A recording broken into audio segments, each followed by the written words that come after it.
Jungkook আর YONO একসাথে coffee শপে গিয়ে দেখলো যে জেনি আর একটা বাচ্চা ছেলে বসে বসে গল্প করছে। সেটা দেখে তো দুজনে ভুরু কুঁচকে গেল। স্যার, এটাই কি স্বভাব? গলা শুনে তো তেমন মনে হলো না। ওটা হয়তো জেনি রিলেটিভ হবে, কিন্তু এ কোথায়? চলুন, ওদের কাছে গেলেই সব প্রশ্নের উত্তর পাবো। হাই জেনি, তে কোথায় জেনি? আর স্বভাব না কি নাম সে? আমাকে কি তোমার অত বড় বড় চোখগুলো ক্যাপচার করতে পারছে না জিজু? তুমি স্বভাব? ইয়েস। এবার স্বভাব বড়দের মতো করে হাত বাড়ালো হ্যান্ডশেক করার জন্য। জাঙ্কু কিছুটা অবাক হয়ে হ্যান্ডশেক করলো, আর ইয়োনোও তাই। তারপর স্বভাব দুজনকে বসতে বলে দুজনেই বসে পড়ে। ফোনে তোমার গলা শুনে একদম তো বাচ্চা মনে হলো না। মনে যাতে না হয় সেই জন্যই তো গলা ভারী করে কথা বলেছি। জাঙ্কুক ভাইয়া, ওকে বাচ্চা ভেবে ভুল করবেন না। ও দেখতে বাচ্চা হলেও আজ তো বড় চৌবাচ্চা। সে তো হালকা করে বুঝতেই পারছি, কিন্তু কে ও? তের কাজিন ভাই, আর তোমার ফিউচার শালাবাবু জিজু। আচ্ছা, কিন্তু তে কোথায়? জানি না, মনে হয় জিমিন ভাবির সাথে ঘুরতে গিয়েছে। আচ্ছা জেনি ডার্লিং, তুমি একটু ওই ভাইয়াটার সাথে অন্য জায়গায় গিয়ে বসো তো। আমার জিজুর সাথে একটু পার্সোনাল কথা আছে। বুঝেই তো, শালাবাবু আর জিজুর টক ডার্লিং। যাও না। শাহবাবের কথা বলার ধরন দেখে জেনি আর কিছু বললো না। না পেরে ইয়োনোর সাথে অন্য জায়গায় গিয়ে একটা অন্য টেবিলে গিয়ে বসলো। সব কথা হবে, কিন্তু আগে কি খাবে সেটা বলো, তারপর না হয় দেখা যাবে। একদম মন জিতে নেওয়ার মতো কথা বলেছো। দাঁড়াও দেখি কি খাওয়া যায়। এবার সবাই মেনু দেখে অর্ডার করে দিল। এবার বলো কি কথা আছে? শুনলাম তে নাকি তোমাকে পাত্তা দিচ্ছে না। না মানে, ও হো জিজু, বললাম তো আমি দেখতে বাচ্চা হলেও কিন্তু বাচ্চা নই। তুমি আমাকে সব বলতে পারো, আমি একটু হলেও হেল্প করতে পারি। এইসব ব্যাপারে কিন্তু আমার অনেক এক্সপিরিয়েন্স আছে। আচ্ছা তাই নাকি?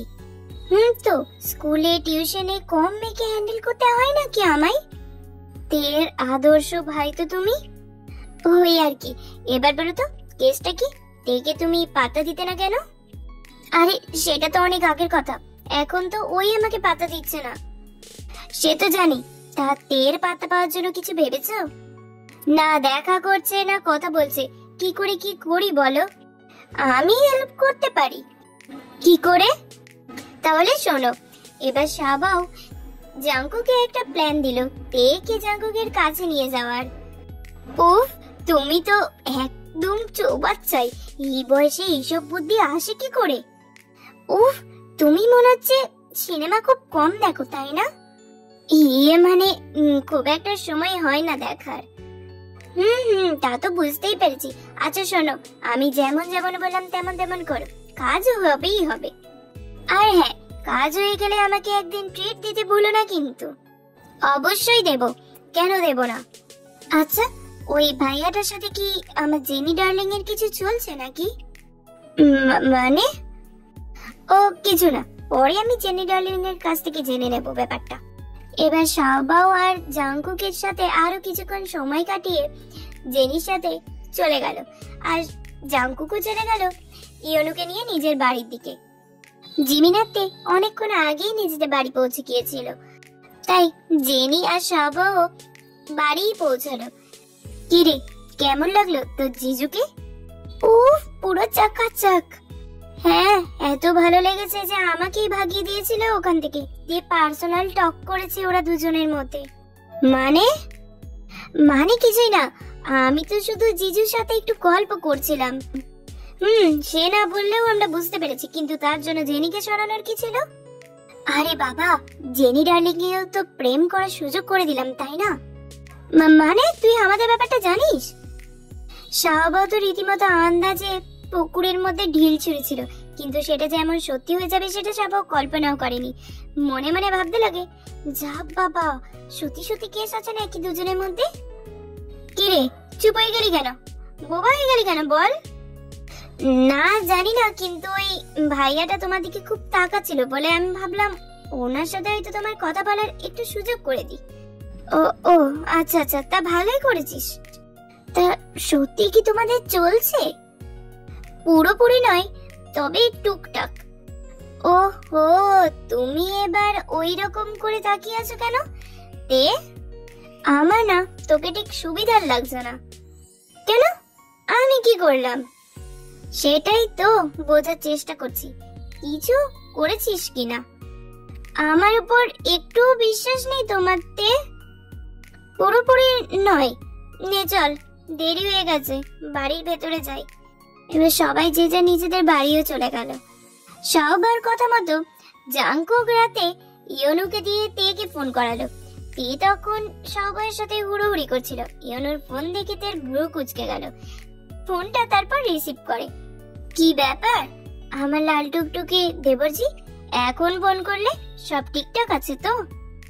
সব ঠিক থাকলে কি আর এত রাতে ফোন করি বৌদি? মানে কি হয়েছে? স্যারের খুব শরীরটা খারাপ বৌদি। ওমা, বিকেলে তো সব ঠিকঠাক ছিল, হঠাৎ করে কি হলো? বিকেল পর্যন্ত তো সবই ঠিক ছিল, কিন্তু সন্ধ্যের পর থেকে স্যারের হঠাৎ করে খুব জ্বর এসেছে। এখন কেমন আছে?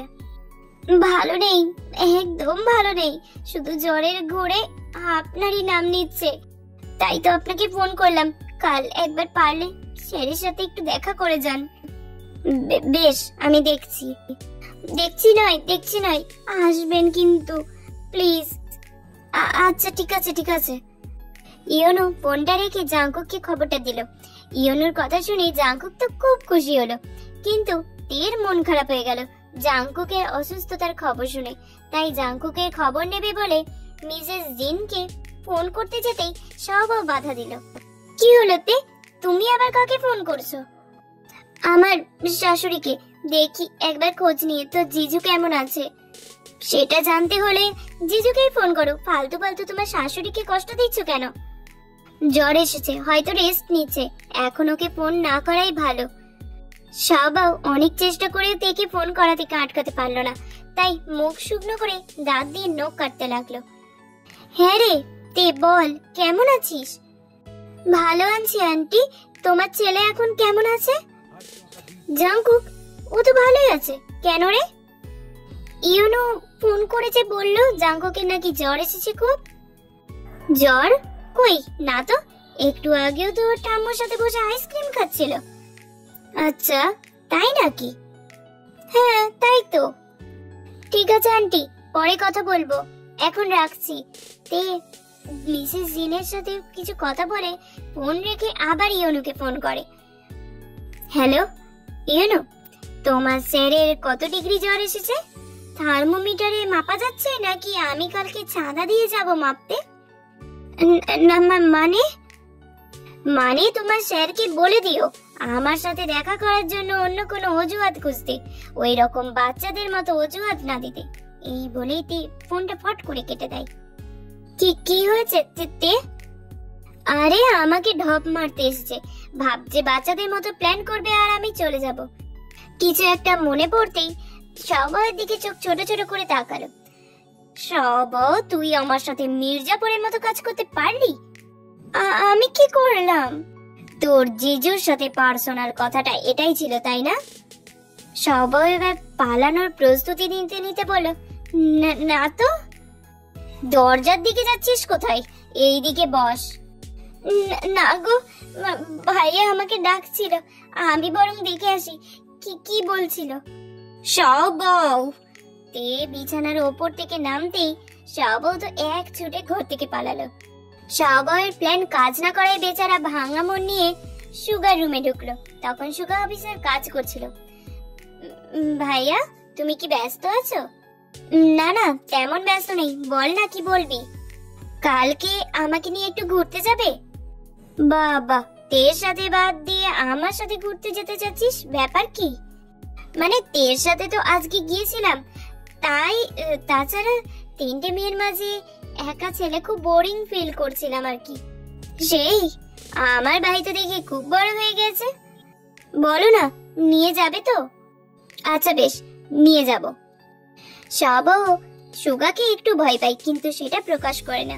পাছে সুগা আরো ভয় দেখায়, কিন্তু তের মতো সুগাও ওর ছোট ভাইকে অনেক ভালোবাসে।